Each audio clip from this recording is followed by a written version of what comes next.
तथागत भगवान बुद्ध को नमन करते हुए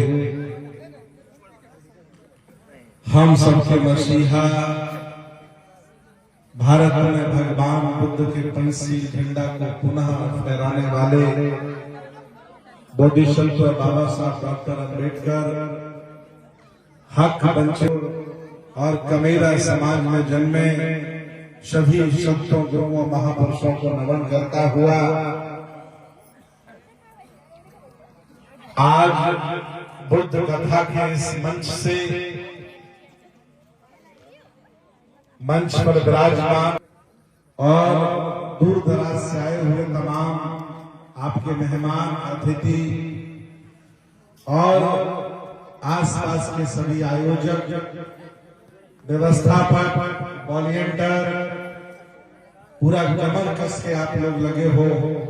मैं आपकी भूल प्रशंसा करता हूं कि आप जैसे जुझारू परिश्रमी युवा हर गांव में हो जाएंगे और हम बहुत जल्दी देश भारत को बहुत बड़ा बना देंगे। लेकिन हर जगह हमें ऐसे युवा परिश्रमी मेहनती लोगों की बड़ी जरूरत है। आज मैं आप लोगों को बताना चाहता हूं, आप लोग कोई छोटे लोग नहीं हो, आप लोग कोई नीच लोग नहीं हो। इतिहास उठा के पढ़ लेना, आप इस देश भारत के असली राजा महाराजा हो।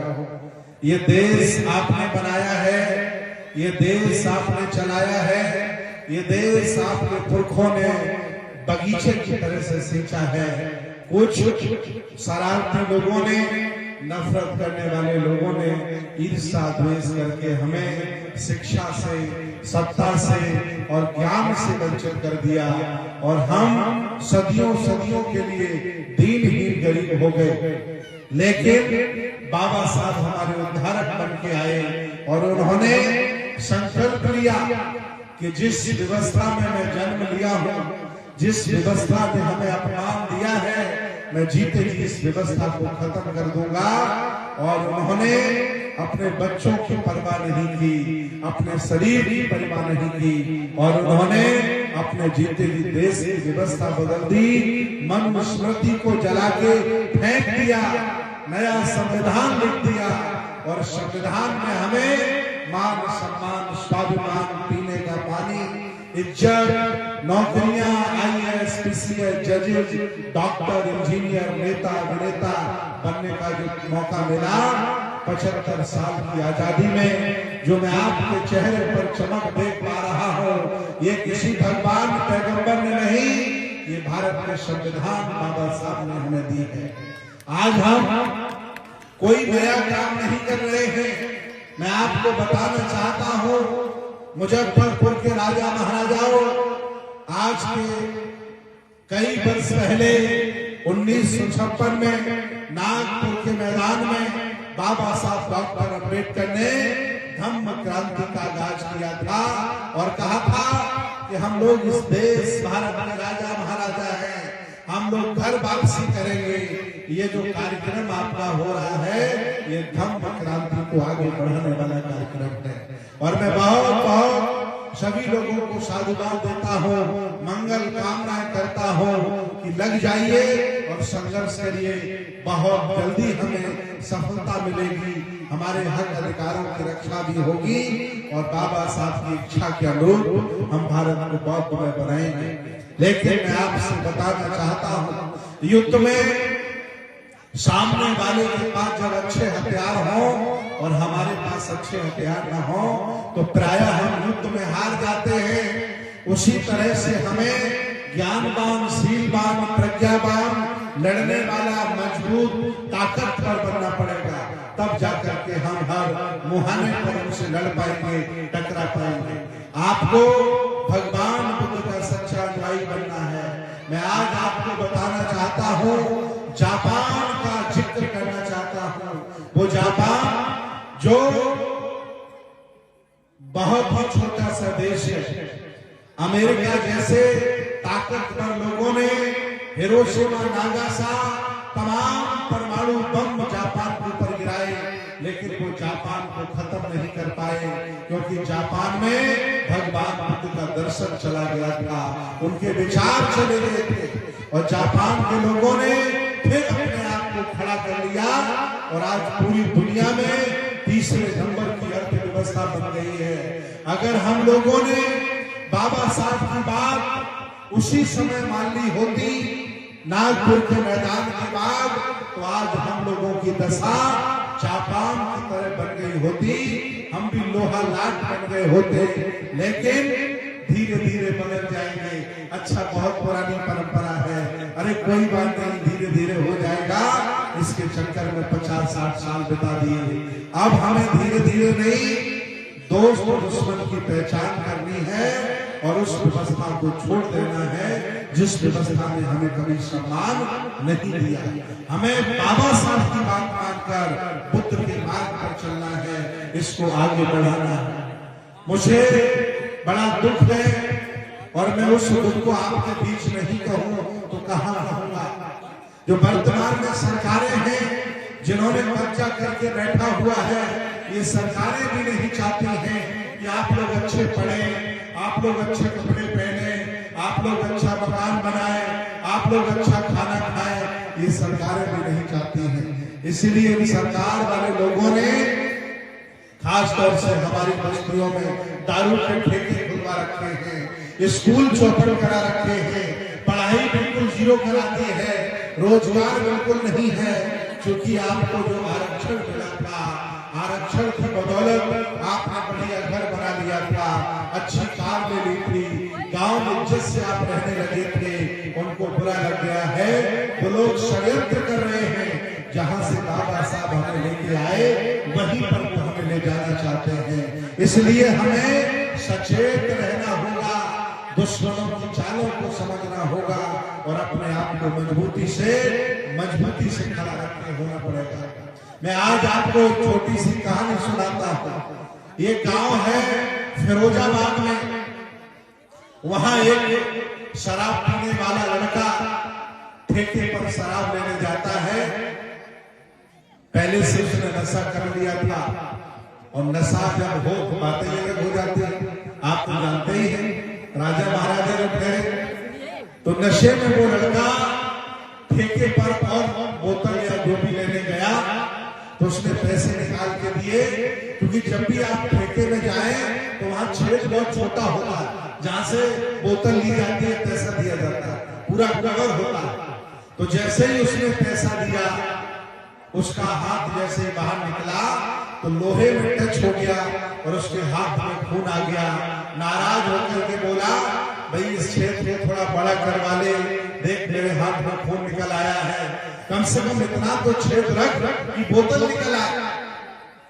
तो जो अंदर बैठा था उसका मालिक था, वो भी पड़ोस का ही रहने वाला था। उसने कहा कि मेरे भैया, तू जिस छेद को छोटा बता रहा है वो छोटा नहीं है। मेरे एक राम स्वरूप यादव जी थे पड़ोस के, उनके 4 ट्रक इसी छेद से होके निकल गए। एक हमारे रामलाल भैया थे, उनकी 25 बीघा जमीन इसी छेद से होके निकल गई। और मैं दावे के साथ कह रहा हूं, अगर तू भी आता रहा तो तू भी इसी छेद से निकल जाएगा। तो जिसे छोटा बता रहा है वो छोटा नहीं है। उस आदमी को लगा कि बात बहुत सही है, बात वाला था, संकल्प लिया कि भैया यादव जी बर्बाद हो गए, हो जाने दो, रामलाल बर्बाद हो गए, हो जाने दो, मैं थोड़ा बहुत बाबा साहब को भी जानता हूं, इसलिए मैं आज संकल्प लेता हूं कि अब पैसे भी तुरंत और बोतल भी तुरंत, अब जिंदगी में कभी दारू नहीं पीऊंगा। और संकल्प लेके चला आया और उसने अपने आप को परिवर्तित कर लिया, बदल लिया। इसलिए मैं आपसे भी निवेदन करूंगा कि बड़े बड़े संकल्प लीजिए। जो बुराइयां मेरे जीवन में आ गई हैं उनको खत्म करिए। अगर बुराइयां खत्म नहीं करोगे तो ये बुराइयां एक दिन हमको लेकर के चली जाएंगी, ये बुराइयों के साथ ही हम चले जाएंगे। मैं आपको बताना चाहता हूं, जब हमारा जन्म होता है तो बताओ हम कौन सी बुराई लेके आते हैं। आज भी गांव में कहा जाता है कि कि बालक भगवान के समान होता है, छोटा सा बच्चा, क्योंकि उसके अंदर कोई बुराई नहीं होती।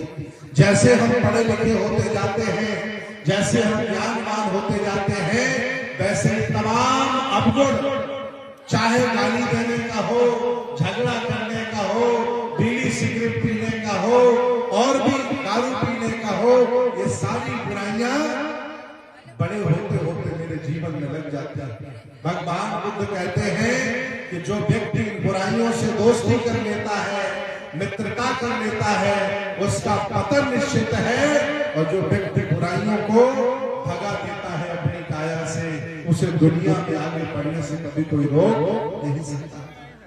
अगर आपसे कहा जाए कि आपको नकल करनी है, तो नकल करने के लिए बाबा साहब से बड़ा और कोई हमारा महापुरुष नहीं है।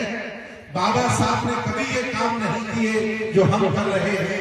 बाबा साहब ने जो जो काम किए आप करके देखिए, आपका परिवार आगे बढ़ेगा, समाज आगे बढ़ेगा, और ये दुनिया आगे बढ़ेगी। और मैं आज आपको बताना चाहता हूं, ये अंधविश्वास, ये पाखंड, ये जातिवाद, ये छुआछूत, तमाम बीमारियों में जकड़ा हुआ समाज है। एक हमारे भंते जी हैं जापान के, वो जब भी भारत में आते हैं कहते हैं कि भारत का हर आदमी बीमार है, तो भारत के लोगों को बहुत बुरा लगता है।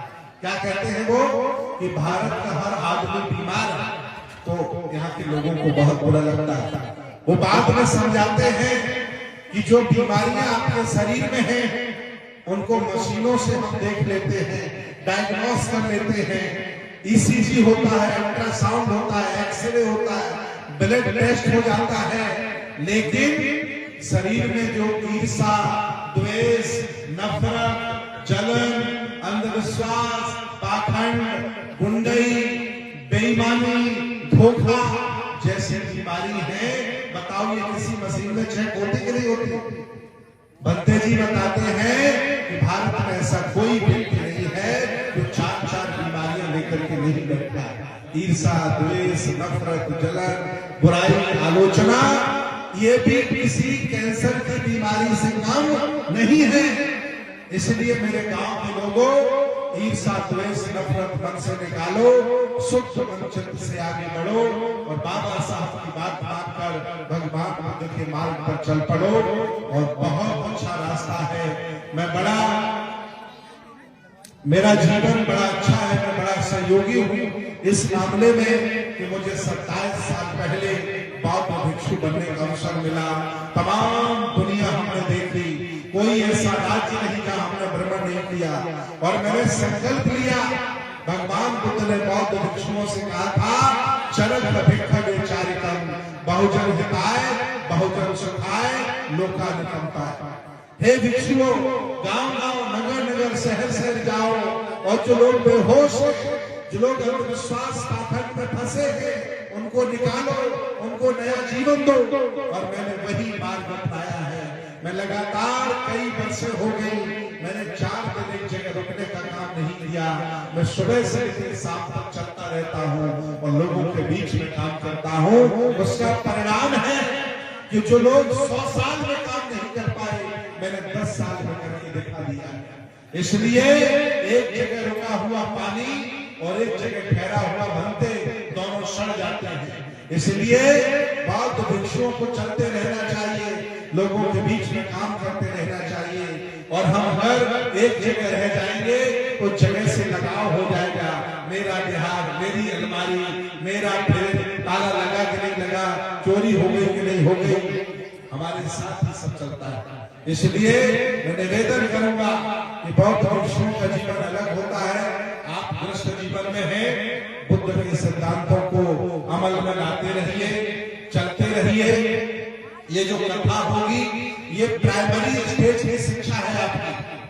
जैसे कोई बीमारी है तो ये टैबलेट है आपके लिए कथा, कि आपको भगवान बुद्ध के धर्म में मोड़ देता है। कथा का काम है, लेकिन ज्ञान कहां से मिलेगा, शिक्षा कहां से मिलेगी, अमल कैसे होगा, ये हम जैसे लोगों की संगति करके आप लोग सीख सकते हैं। तो आइए, मैं विश्वास आपको दिलाता हूं, आप सब लोग, हमारा YouTube चैनल है, उसको सब्सक्राइब कर लीजिए। रोज